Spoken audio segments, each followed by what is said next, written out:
Golden Boy Boxing on ESPN is presented by Tecate, the official beer of boxing.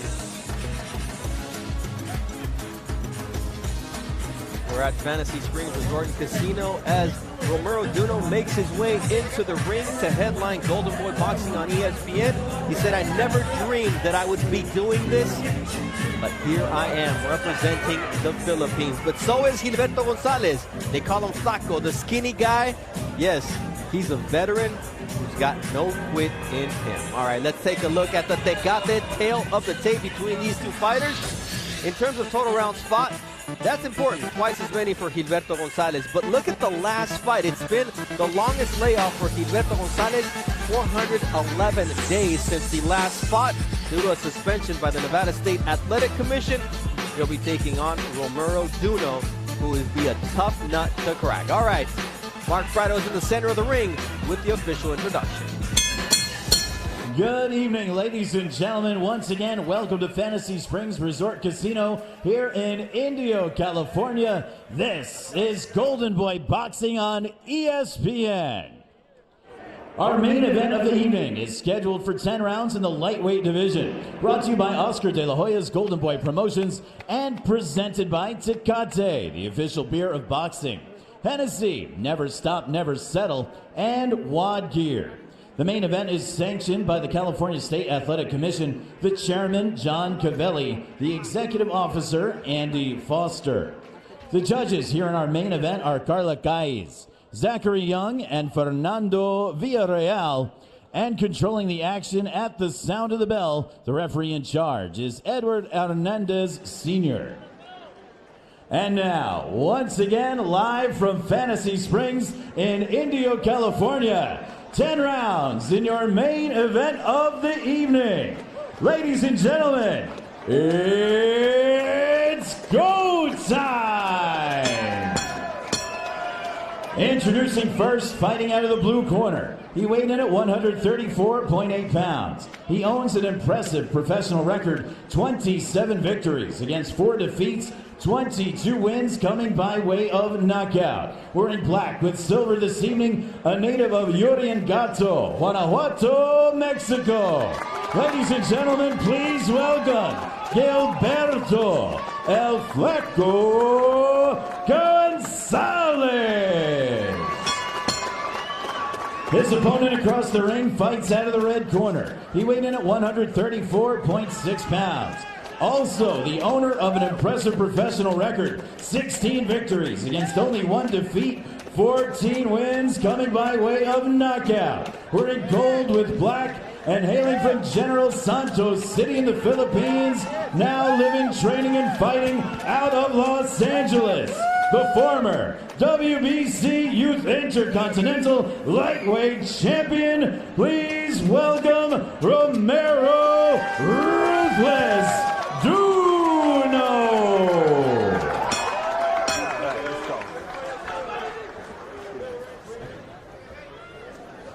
Mouthpiece. In his mouth.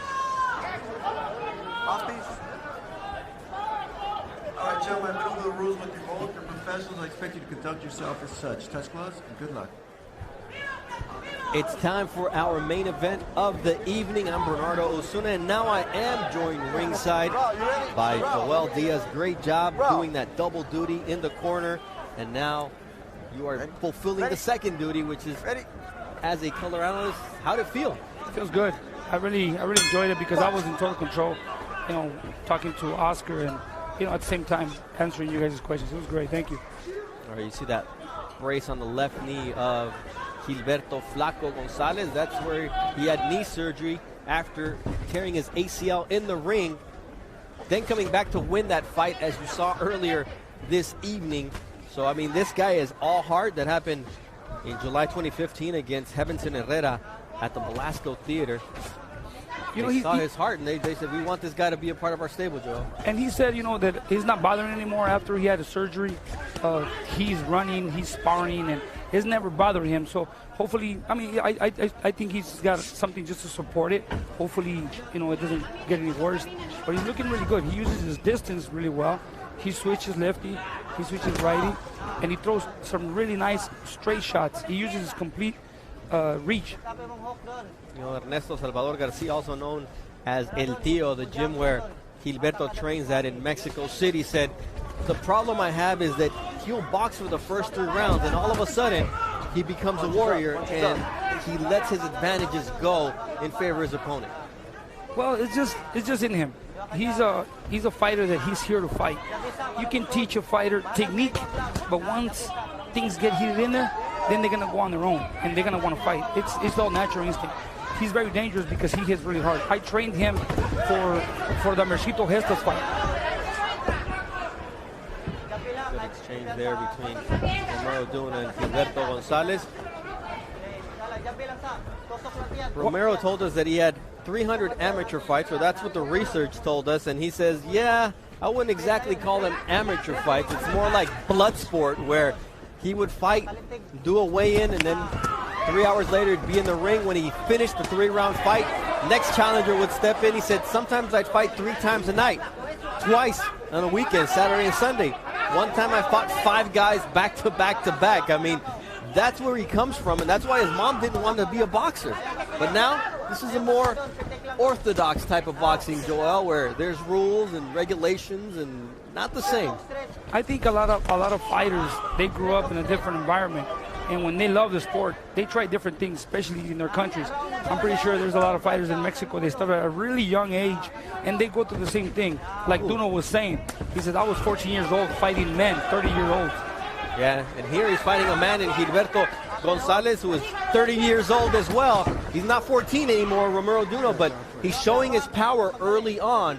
When Gonzales lunges, Duno makes him pay, but so far the chin and the knee of Gonzales holding up against Romero Duno here in our main event at Fantasy Springs.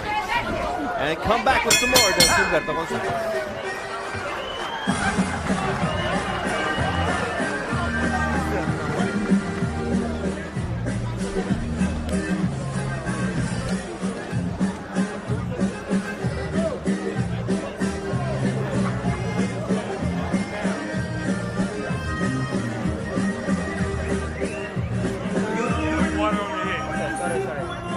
The last one. Doon. Ayog, ang imong jab sit hunat ra kayo. Tak tak tak tak tak tak tak tak. Pero daday imong tail para di ka kapuyan, ha? Kaya ug mabilin imong tail mo, imo siyang habulon, ha? Pagbantay sa iyang overhand, ha? So, jab straight lang ta, jab straight, jab tusok ang imong jab straight, hook straight. Ana lang ha? Jab straight, hook straight. Utaas gay yang depensa. Boom, boom, boom, boom. Pero ayaw kusog na lang. Let's go. Jab straight, hook straight, jab straight, ha? Oh, shit. Back up. Towel. There's been a water spill in the red corner that they're still cleaning up. And now Joel Diaz, who joins me ringside. I'm going to make your job a lot easier than I did in our first fight of the evening. What does Gonzales need to do to keep Duno off of him? He needs to catch him on the way in because Duno's lunging in. He needs to wait for him to lunge and throw those shots from bottom up because Duno's lunging in with his head down. Using that uppercut will be very, very effective. And then also, see, there's a straight left. Now when he switches southpaw, he lands that straight left. He's very accurate with it. Romero Duno, he's shorter, no doubt, than Gilberto Gonzales by about 3 inches, and there's a 2-inch reach advantage, but when he leans in like that, Gonzales neutralizes his own advantages, and that's where Duno can come in and do his work. Yes. And Gonzales' reach is very dangerous because if he lands that left, when he's southpaw, he lands that left to the body, he can do some serious damage because he has power in his punches. Oh, big right hand there from Romero Duno, and Gilberto Gonzales is on weak legs, but what a quick recovery from the Mexican fighter who lands a nice left hook, but he got clipped, Joel. You know, Duno throws that right hand. If you watch most of his fights, he throws that right hand constantly, and he lands it. He's very good with it, and he made damage with that right hand. Once he landed it, he hurt Gonzales. Nice left there from Gonzales to the chin of Romero Duno, but he keeps coming right back at him, does the Filipino fighter. You know, we see a knot on Gonzales' right eye already, and it's bothering him because he's already, blinking his eye.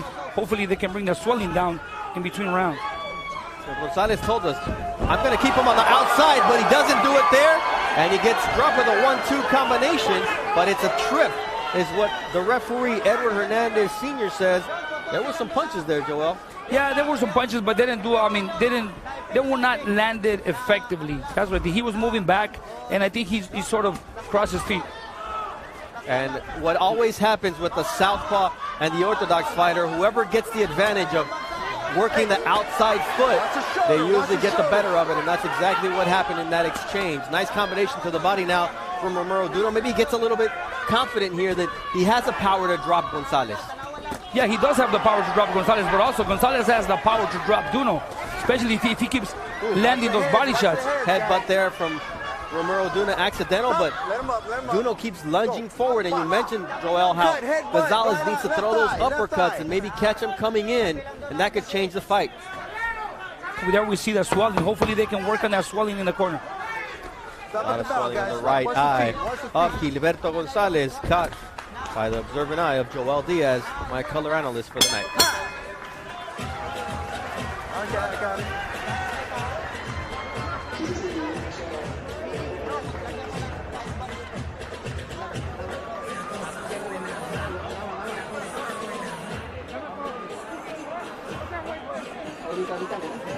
Left eye headbutt. Guys, watch the heads, okay?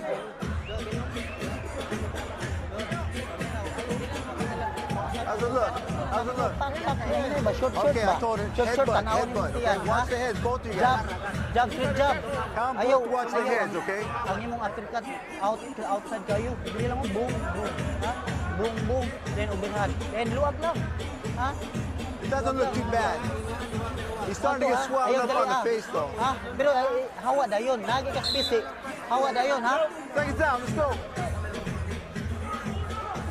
Back up, back up, back up. Oh, ay pagdali, ha? Back up. And here we see the problem with the southpaw and the right-hander. Right there, he throws 2 punches and he steps on his foot. That's what he was off balance and landed on his back. We always talk about establishing the outside foot. That's exactly what Romero Duno was able to do there. He pushed him with the 2 punches, and then the foot was there, ending up dropping him to the canvas. But Edward Hernandez Sr. was very observant in not calling that an official knockdown. And there we see Romero Duno just attack, lunge in, and catch Gonzales with a nice combination. Gonzales now working from the center of the ring, but he just posed there, didn't throw anything, Joel. Because Duno doesn't give him a target. As soon as Duno finishes his combinations, he's away. And Gonzales is expecting for Duno to throw and stay in the same spot. It's impossible. Duno's giving some great angles. He's throwing and moving, especially he's moving to Gonzales' right a little more. Duno's landing that overhand right with success here in the 3rd round, but as the eye begins to close, that left hand, Joel, is going to be a lot more effective for Gonzales, who lands a solid right. Yeah, it's a fight among these two fighters, when they switch southpaws, and then you got 2 fights. You got to fight the feet and you got to fight the hands. It's complicated. Now you have to make more adjustments that can benefit you in there. All right, our 3rd man on this broadcast crew, Beto Duran, was listening in to the corner of Gonzales. What's the biggest concern there, Beto? Muévete, muévete, move, move. They do not want Flaco to trade with Duno. They told him he needs to keep his distance, just like he's doing right now. They said if he wants to trade with them, we're doing the wrong fight. Now, Beto, are they concerned at all about the right eye swelling? No, they go, no importa. They said they're going to take care of it, but they know that Flaco has always got battled and scarred on his face. Here, the big news, his nose hasn't started bleeding. Everyone believed that in his last few fights, he suffered a broken nose against Mercito Gesta. And before that, in a fight previous, when he knocked out Luis Vampiro Arceo with a devastating left hook, the blood was gushing from his nose. He says, hey, sometimes I just run and I just have really bad capillaries inside my nose. So far, it's holding up, but it's that right eye that his corner's got to be concerned about. They don't seem concerned, but would you be concerned if you were in that corner, Joel? No, I wouldn't be concerned, because if you can manage to bring the swelling down, then there's no problem. The problem is this: when he starts bleeding, because he had blood, and we showed blood on his nose in the previous round. When he starts blowing his nose, he starts bringing air into the eye, and it starts getting more swollen. The sinus starts to fill up, and then you see that swelling get worse. And that's one of the hardest things, to convince your fighter not to blow their nose, because they can't breathe because of the blood. Yet at the same time, the worst thing you can do is blow your nose, because then it really brings that air in, and it's just a bad situation becoming worse. And you see Romero Duno trying to close the distance against the longer and taller Gilberto Flaco Gonzales after a good third round.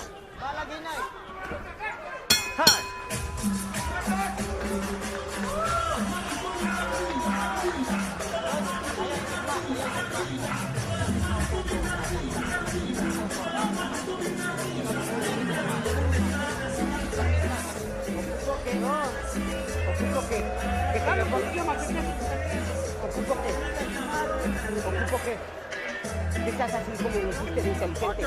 Ahora cámbiate del otro lado. Cámbiate del otro lado. Quiero que lo cambies del otro lado. Dame agua. Ok, está bien.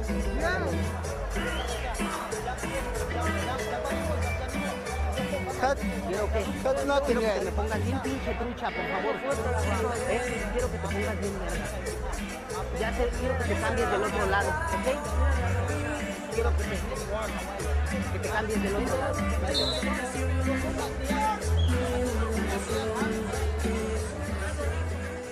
Back up, back up. Mouthpiece, back up, back up, back up. All right, here's the start of the round, waiting on the initial bell here from our timekeeper. Wonderful job. Unlike other places where they have shorter rounds, here in California you get your full 3 rounds. And the corner of Gilberto Gonzales asked him to move to his orthodox stance. He caught Romero Duno with a good shot, but it just seems to wake up Duno. Now he's in a toe-to-toe battle, which is what he wanted. Exactly. Earlier we spoke about this. I mean, these two guys are made for each other. They're tailored for each other, because styles make fights, and they're made for each other, as you can see. Now they're exchanging in the center of the ring. A strategy that Gonzales said it wasn't gonna use. He was gonna keep him outside, use the distance, move around, and try to maintain him on the outside. And now he threw that out the window, and now he's fighting inside. And what did Ernesto Tio Garcia tell us? His experience with Juan Manuel Marquez at the Romanza Gym alongside Nacho Beristain, he told us after 3 rounds, Gilberto Gonzales throws everything out the window, and that's exactly what happened. He knew what his guy was going to do, and that's what's happening here. Beto Duran, what's going on in the corners? Duno's corner now. Yeah, they like this fight. This is exactly what they wanted. This is exactly what they expected. They said they see the hole right there, how Flaco has that right hand down. They're telling Duno to put together combinations, and he's leaving himself open for that left hook. All right, so very observant there in the corner. Rodel Mayol, the former world titleist from the Philippines, now working the corner of Romero Duno, who said, hey, I'm not a big celebrity yet in the Philippines. You know, Manny obviously is the gold standard. There's Jerwin Ancajas now, who will be on our Top Rank Boxing show in the near future. Denny Nieto is the flyweight champion. And then maybe there's Romero Duno. He says, I've got some work to do. I've got some catching up. But if he keeps winning, people in the Philippines will continue to take notice. That's a good thing that the corner is always aware of what's happening. He caught that using the right hand on the opening of Gonzales. It helps, and you know, he caught him with the right hand right to the center, and he slowed Gonzales down a little bit. Now he's moving. He felt that shot to the body. And that was able to open up an overhand right for Romero Duno, as you see Gonzales lunging in, dropping himself, lowering himself, and making himself shorter, and that only helps Romero Duno cut the distance as both guys clash heads. Referee Edward Hernandez Sr. sees it. Fortunately, nothing comes of it. See, those straight punches on Gonzales help him a lot. I mean, it benefits him because he has longer reach. If he can use that longer reach when Duno's on the outside, it's really good for him. But once he lets Duno work inside, Duno takes the best out of him. Nice combination there from Romero Duno. First the left, then the overhand right. And look at how Gonzales leans in. The uppercut is ripe for Romero Duno here in this fight. As they start to exchange, we said, hey, if you're a fight fan, you're going to like this fight.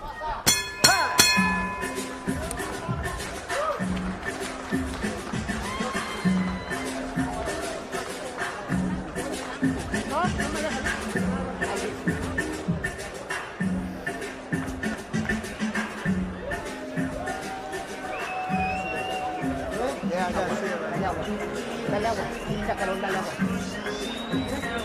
You cut his other eye? His other eye cut? Let me see that eye real fast. Let's go.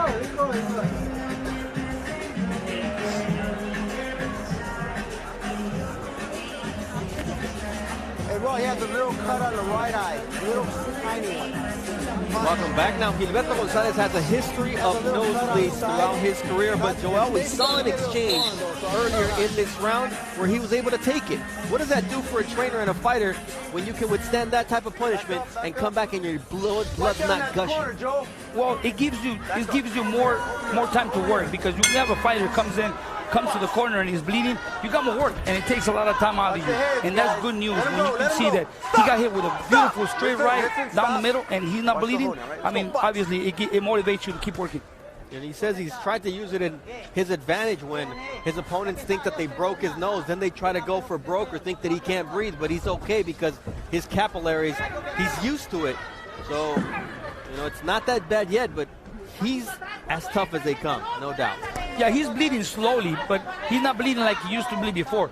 Gilberto Gonzales is a fighter that, I'm telling you, I trained him for the Marcito Hestas fight, and we will go running in the morning, and he will be bleeding before he will start running. Well, the desert air doesn't help either, but nonetheless, here we have the action in the 5th round between Romero Duno, the undefeated, or actually the 16-1 Filipino fighter out of Gensan. Yes, General Santos, Philippines, the land of Manny Pacquiao. His parents gave him money to go to college, and he said, at 17, I took that money and went to become a fighter in General Santos, Philippines to fulfill my dream. And he's already surpassed anything he dreamed of as a kid. He's on Golden Boy Boxing on ESPN, and he's looking to become the next great Filipino hero. 5th round, and it's only getting better. One thing about Gonzales is that he gets stronger in the later rounds. If you see, most of his knockouts are in the later rounds. He's got 22 knockouts, 13 in the first 2 rounds of fights, but he carries his power late, to your point. He's got knockouts in the 8th, 10th, and 11th rounds of his fights. So that's rare to see a fighter carry his power late. Well, that's something that Duno will have to be wary of, as even Flaco Gonzales has always said, I'm a slow starter, but once I get going, you got to be careful. Yeah, every fighter is different, and depends on what their beliefs is. I mean, that's what they carry. And Gilberto Gonzales is a fighter that carries that in his mind all the time. He says, I always like to go to the later rounds because most of my knockouts are in the later rounds when I feel stronger. And don't blink on Gonzales in this fight, especially in the 8th, 9th, and 10th, because he can surprise you. He's still in the fight. He's still throwing power punches, and he's moving really well.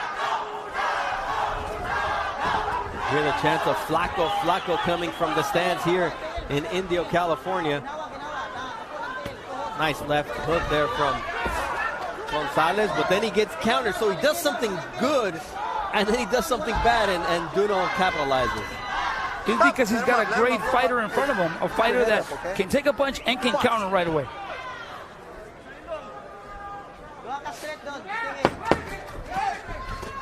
Big overhand right there from Romero Duno as we're reaching the midway point of this 10-round fight.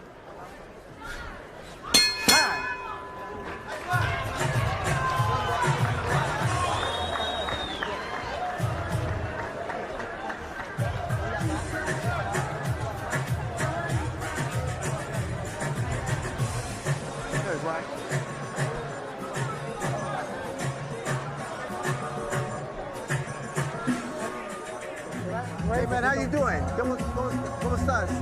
You okay? Por favor, cuando vienen con los cuatro golpes, lo practican de paso lateral.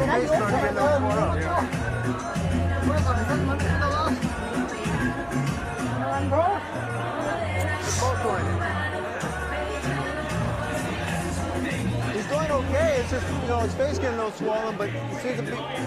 I know. Let's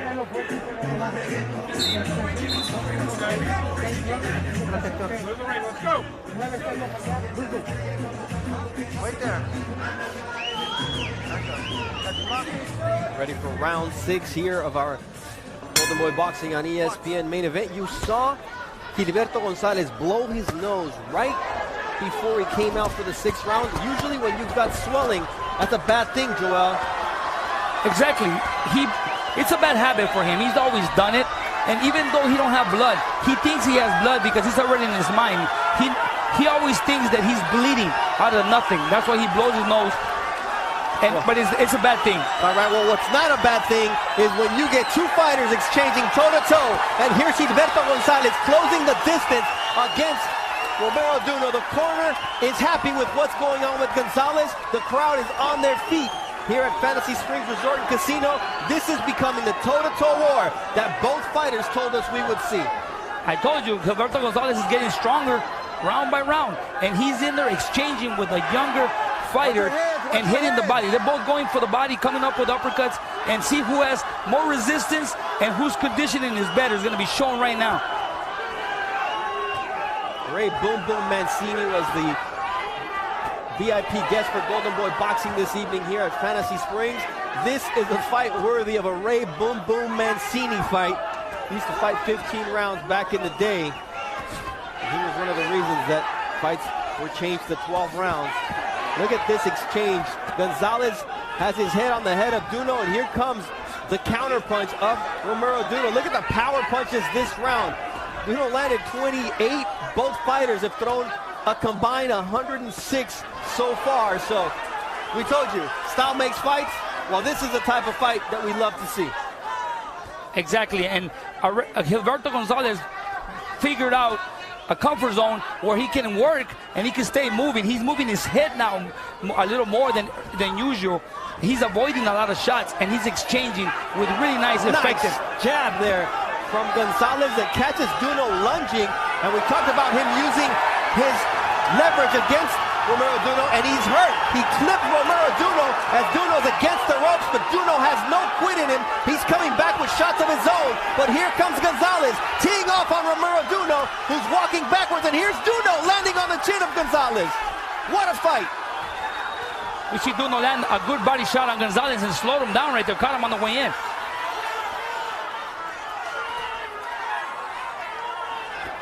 That body shot really did some damage on Gonzales. That's why he's trying to get his wind back. It slowed him down completely. He dropped his hands completely, and here comes Duno working to the body of Gonzales.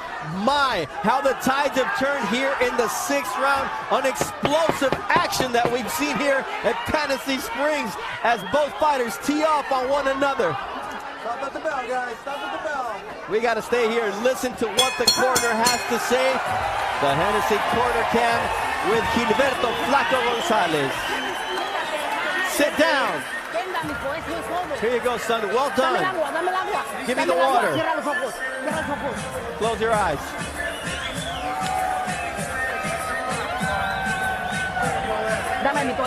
Give me my towel, says Theo Garcia. How's it going? Is it okay? Are you okay? Good. Good. You're fine. Son, take a deep breath. Are you tired? No, but he caught me. That's what I want. I want you to keep doing that. I like you to fight pretty. Let me talk to him. I want you to wake up.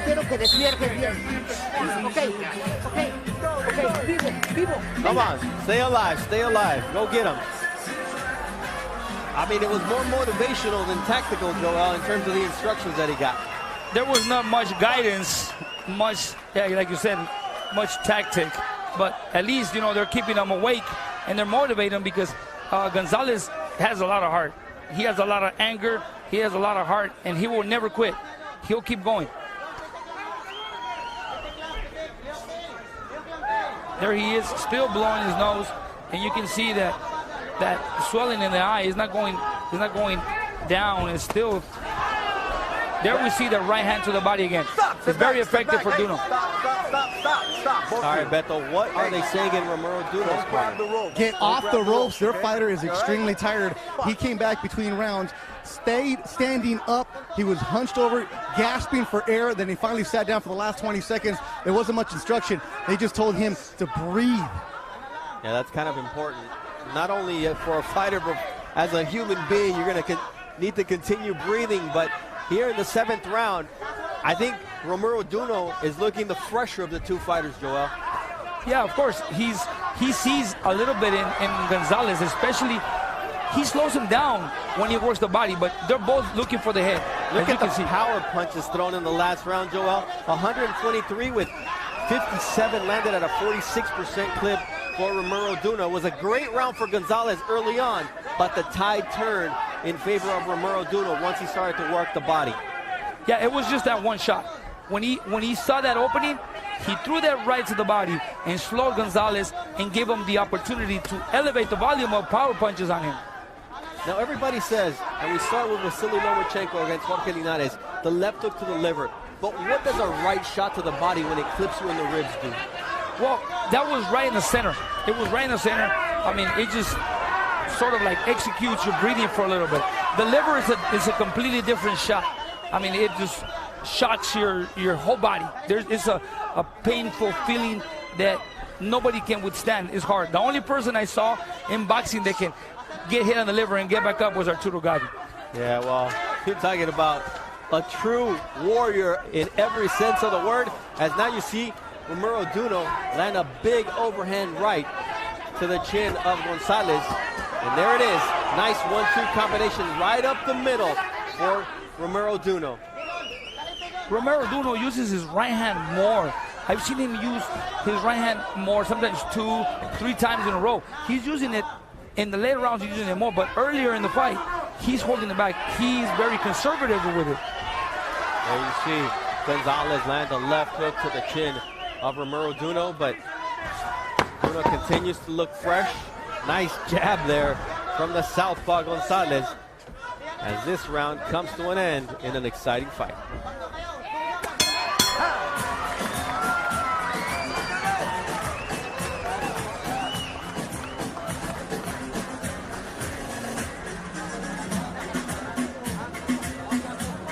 Looking at me, not you.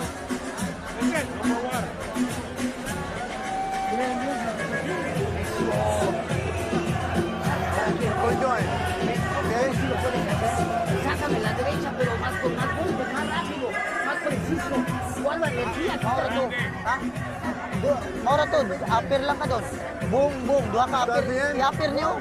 Upper. Alright, show me something, okay? Upper sa naong, upper sa tiyan. Pero luwag na, upper ayun ang upper. I'm not gonna let him get beat up Upper there, dayon. they got the Musulod siya focus gamay, off, paminaw. Buwan na yung ulo, atras si gamay. Boom, ibigay. Our next Golden Boy Boxing on ESPN show will kick off the International Boxing Hall of Fame weekend in Verona, New York. Oscar De La Hoya's cousin, Diego De La Hoya, will take on Jose Salgado in our main event. You're training Diego De La Hoya. How's he looking for this fight? He's looking really good after his long layoff. He took some good time off, rested. He's back in camp. He's motivated, working, and he's happy and excited to be back in the ring. How's the weight? Well, the weight is good. I mean, just because he missed the weight one time, I mean, that doesn't mean he's going to miss weight every time. Now, you know, he learned his lesson. Obviously, there was some little technical things that didn't go right, but honestly, I don't blame Diego. Certain things happen, and now he's coming back, and you're going to see a new Diego this year, hopefully looking for a world title soon. All right. They expect the same in Romero Duno's corner, a world title challenge in the near future. Beto, what were they expecting from their fighter for this 8th round? They told Duno, go to the body, give yourself room. They said last round he was smothering himself when he was trying to throw big shots, mixing some uppercuts. Also, Duno took a long time to sit down again, Bernie. He's gasping for air between rounds. Then why not sit down quickly is what I would ask. But nonetheless, each fighter manages their 1-minute rest in different ways. And Joel, maybe it's better and easier to get full oxygen to your body if you're standing up as opposed to sitting down. Sometimes the trunks and your protector puts pressure on your stomach, and it's harder to breathe. Sometimes it's easier, and fighters always ask, I'm okay when I'm standing because they breathe better. You know, sometimes by sitting down, the protector will squeeze your stomach and you won't get much a complete full breath. And coach, exactly that. They were adjusting the cut protector for Duno the entire round, and they were trying to find a way to bring it down lower. They weren't successful between rounds though, but in the last 3 rounds, Duno keeps moving to his belt line, telling them to adjust that. Yeah, right, so there you go. You just called it out of experience, Joel. Yeah, you can tell from the beginning. I saw Duno's cup was a little high. It's above the belly button, and that's a problem when they sit down. And then when they sit down, they rest their body completely, so it doesn't give them proper way to breathe. Nice left hand there from Gonzales, who's starting to use his length here in the 8th round. Then he leaves it out there a little bit long, and Duno tries to take advantage. Both fighters breathing from the mouth, but we've talked about the fact that Flaco Gilberto Gonzales is a fighter that usually comes on late in fights, and that's what he's trying to do here as he lands a nice left. No, as you can see, he's in control now. He's in control, and he's good. He's landing some great shots. But once Duno lands that shot to the body, he will slow him down. And they know that. They know that in the corner. That's why they've been consistently telling Duno, hit the body, work the body, because they caught it. Once you touch the body, Gilberto will slow down a little bit. And that's why you see the elbows of Gilberto Gonzales down, protecting the body. That leaves the head open, and that's what the Duno corner has been asking him to do. Rodel Mayol, work the head. Let's set it up with the body as round 8 comes to an end.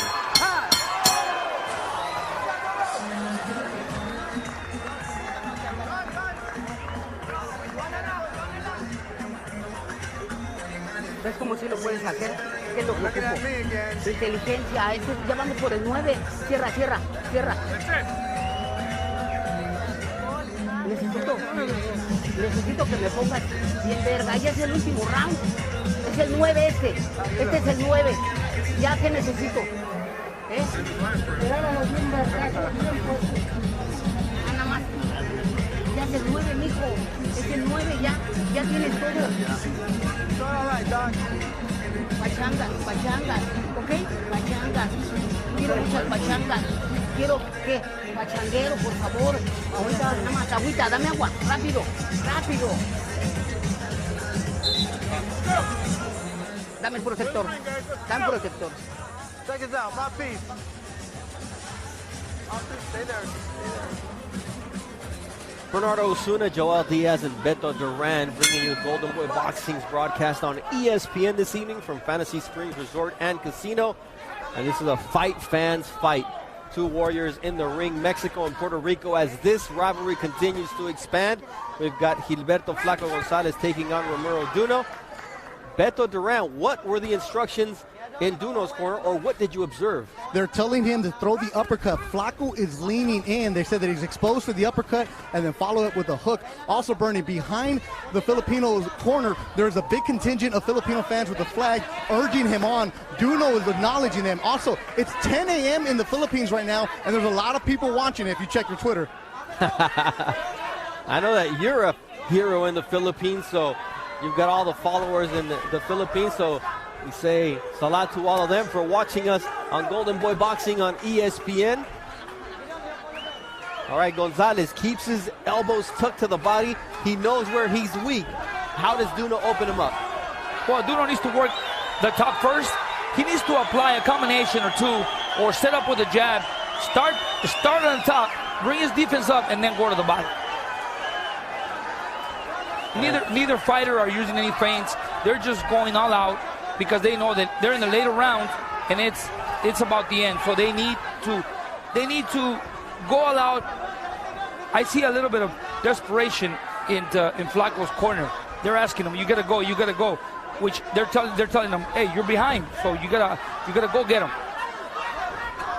They want that left hook from Gilberto Flaco Gonzales. Marco Barrero would call him the skinny guy in the ring. Now he would stand southpaw against Marco Antonio Barrera and Juan Manuel Marquez in sparring preparation for Manny Pacquiao. Very different, but hey, you get what you take what you can get when it comes to southpaw sparring. And there, Gonzales has a nice left hook to the body of Romero Duno. We're going to take a look at the total punches in this fight, and over 1,000 already thrown, almost 200 landed by Duno, 113 landed by Gonzales. So the accuracy is not all there, but in terms of punch output, they're letting their hands go tonight. That was through 9 rounds, too. Through 8 rounds. We're in the 9th round now. Joel Diaz and Bernardo Osuna. Becoming more of a chess match for Duno, who's maybe he's losing a little bit of his conditioning here as Gonzales makes him pay when he comes in. Not exactly. Sometimes a lot of fighters come in with that mentality that they're gonna walk through their opponent, and when they run into a tough opponent like Gilberto Gonzales, it's different. You have to change it up a little bit. Nice left there by Gonzales as he pins Romero Duno in the red corner. Now we're gonna listen in on the corner of Gilberto Gonzales next to the Hennessy corner cam. Never stop, never settle. Siéntate, siéntate. You're doing well. Sit down. Cierra, cierra la cara. Close your eyes.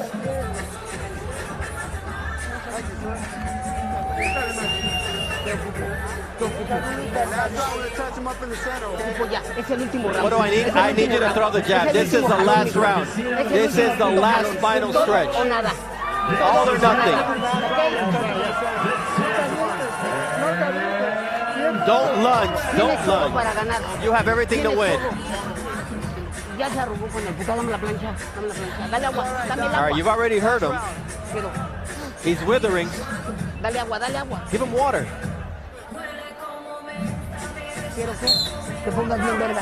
I want you to go out there and be brave. Be smart. This is it. This is the final stretch. Still motivational, but nothing too tactical or technical, Joel. It's good to motivate your fighter, but at the same time, you got to tell them what you need to do. I mean, you need to tell him what to do because it's the last round. So he's behind.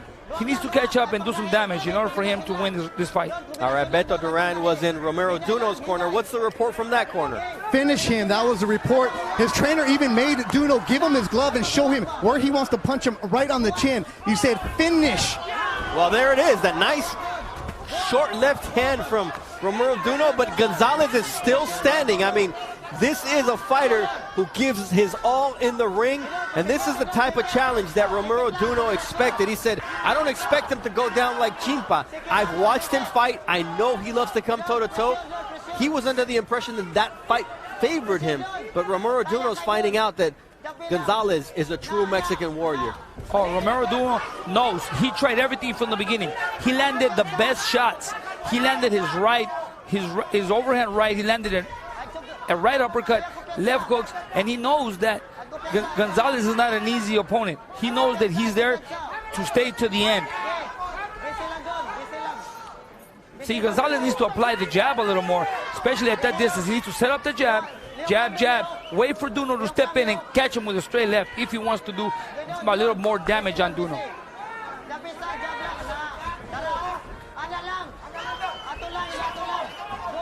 Gonzales trying to land from the outside. Now they're feeling a little comfortable. Now they're shuffling with their feet because they know it's the last round. They know that this round's going to finish by decision. They both tried to hurt each other, but any punch can change from a second to the next. The corner of Gonzales wants him to throw. They want him to leave it all out on the line here. They feel he still has a chance to win this fight. Although I see it as a very long shot because Duno has been doing the best in terms of boxing this evening. But man, Gonzales has made a fight of it here on Golden Boy Boxing on ESPN. It sure was a great fight from beginning to now. 10th round, and they're still going strong. He hurt him with that uppercut. That uppercut lands on Gilberto Gonzales, and he has to hold on for dear life here with a little bit over 30 seconds left in the fight.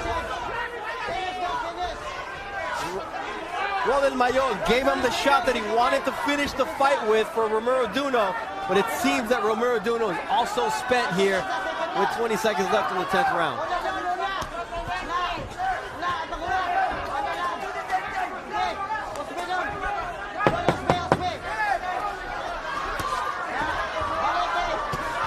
Big left hand from Gilberto.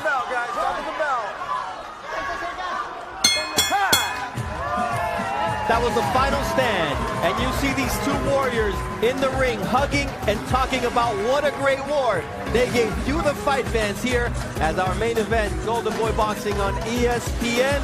Now, it's in the hands of the judges. Who did they see win? We'll find out when we come back here for the conclusion of Golden Boy Boxing on ESPN.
Golden Boy Boxing on ESPN was presented by Tecate, the official beer of boxing, and brought to you by Hennessy. Never stop, never settle. What an exciting night of action we'd had here at the Fantasy Springs Resort and Casino, our home in Southern California for Golden Boy Boxing on ESPN. Let's relive what we saw this evening in this great Mexico versus Philippines war. And it was Romero Duno who didn't get the official knockdown because there was a trip, but what a give and take fight we saw tonight. It was a great, exciting fight from both fighters. They fought their hearts out in there, and they gave the people what they wanted to see, a great fight on Thursday night. What can you expect? Well, we got what we expected. We knew it was going to be a war, and in the end, that's what boxing's about. You try to take each other out for 30 minutes, 10 rounds, but at the end, it's all about the gentleman's sport. And you see these two men who will probably go have a drink after this fight. Well, let's take a look at the Tecate punch stats for the evening tonight. I know there was a ton of punches thrown. Yes, almost 1,200 punches thrown. Close to 400 punches landed between these two. Very few jabs, less than 12% landed by both. But it was the power punches that saved the day as Romero Duno was able to land throw 443, land almost 200 of those. That may be the difference this evening when the judges have their final say. Mark Frido with the official judge's decision in the ring. Ladies and gentlemen, here at Fantasy Springs Resort Casino, let's show our appreciation to these two power punchers going toe-to-toe across all 10.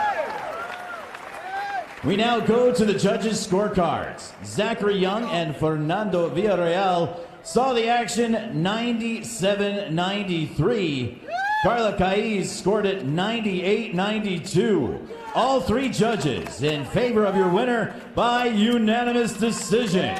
From General Santos City in the Philippines, Romero Ruthless Duno. So Gilberto Gonzales loses to a Filipino fighter for the second consecutive fight, and Romero Duno earned this decision. I also had it 97-93 in this fight. Two of the judges saw it that way. I thought that it was a solid performance from Romero Duno. No easy breaks given to him. What was your assessment of what Romero Duno was able to do inside the ring tonight? He was a more consistent fighter.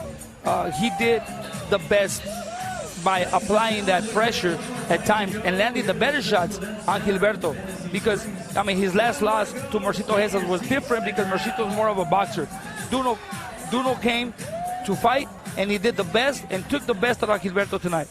All right, so Romero Duno's ruthless for a reason. He's a former Asian super featherweight champion, now a prospect at 135 pounds.